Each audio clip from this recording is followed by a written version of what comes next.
اقول لك على خلطه القهوه اللي انت هتموت وتلاقيها في كل شغلانه. في بابا القهوه. بابا القهوه عندنا هو البن الكولومبي، فنحط 100 جرام من البن الكولومبي اللي في اخر درجاته الوسط على فكره، مش زي ما الناس متفكره، مرارته قليله وفي نفس الوقت مزز كده مزازه مش هتلاقيها في اي نوع تاني.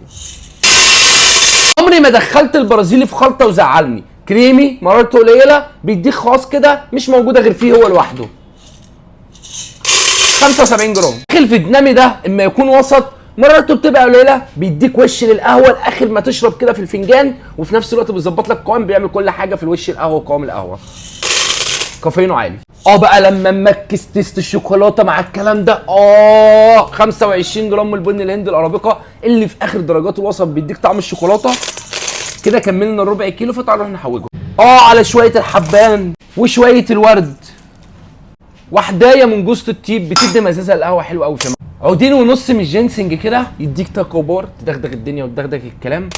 كده احنا كملنا الربع كيلو بتاعنا. ليه انا قلت التحويجه شويه شويه شويه واحده؟ لان التحويجه اختياري مش اجباري، ممكن تعملها زياده تعملها قليله، دي اختيارك انت. تعالوا نروح نطحنها.